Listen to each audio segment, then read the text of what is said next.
Wicked people appear to have peace of mind in this world, while the just and decent are prey to suffering. Even in mafia families, there is order. They seem to have the problems of every day.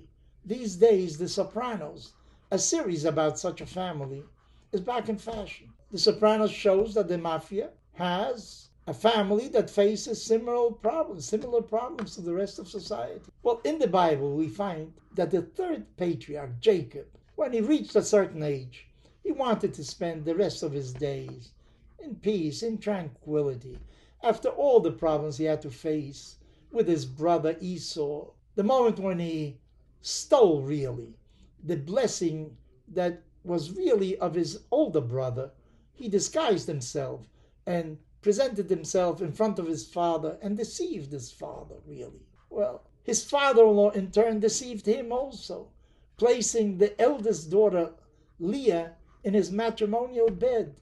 And the morning he wakes up after getting married, that it's not Rachel, it's Leah with whom he was lying all night long. And Rachel was really the woman he loved. Well, after all these ups and downs, vicissitudes in his life, the time had come for calm and tranquility.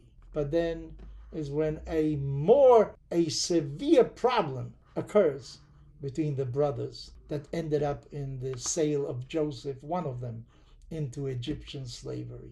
I remember years ago there was a very famous book. It was a bestseller, Peace of Mind, by Joshua Liebman, a rabbi, because this is what we look for.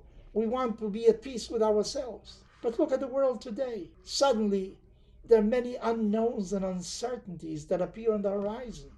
Suddenly, the possibility of the use of nuclear weapons in Russia's war against Ukraine appears again. Artificial intelligence, a new phenomenon, we think, threatens to eventually dominate humanity, according to some, and perhaps even destroy it. For many, the health of the planet is at risk with climatological and ecological changes. And of course, who doesn't have personal concerns, uncertainties in the commercial world, and especially in the family environment, where there is no shortage of unsettling episodes. It should be not surprising that many of us yearn for peace of mind, tranquility, peace of spirit. Many find that peace, emotional balance in religion, where the certainty of goodness is predicted as a result of a life governed by virtue. You know, for the religious person in the Jewish tradition, the smoker's compulsion to smoke a cigarette disappears on the Sabbath day.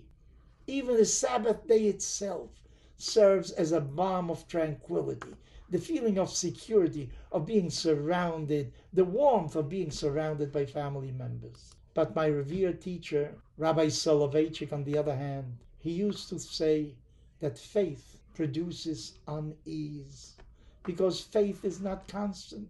It increases or decreases as a reaction to reality. The in-depth study of the Torah and its commentaries, the Bible, produces uneasiness due to the insecurity that the answers to the question that the text produces are not satisfactory totally. You know, there was a very great sage by the name of Maimonides, Rambam, according to the initials of his name in Hebrew. He wrote a monumental work called Mishneh Torah, because the Talmud that copies all the discussions in the academies, the oral law, is not an orderly type of text. He went and found, he had a tremendous mind. He found mentions in different and organized something that you read as a very strict text that tells you exactly what to do. And he didn't even mention the opinions of the people that he was following, because in the Talmud you find different opinions. Maimonides thought that his book will do away with the necessity of studying the Talmud, because he's presenting you everything already very well organized. And you know what happened? The opposite. Now it turns that his text, Mishnah, that was supposed to be the answer to all the problems, is a problem in its own, because people argue what is the reason that he came to such a conclusion. There is a different opinion. Why did he choose this and not another one?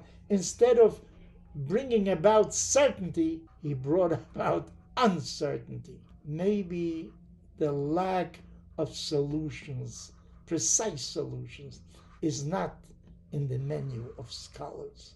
On the contrary, it is this discussion, the possibility of different conclusions. That is what really is important. And of course, this leads to unease. It can be argued that development, the refinement of knowledge, are the products really of uneasiness and not of security, of delving into deeper into a subject and not being sure of the conclusion. That in itself produces greater knowledge.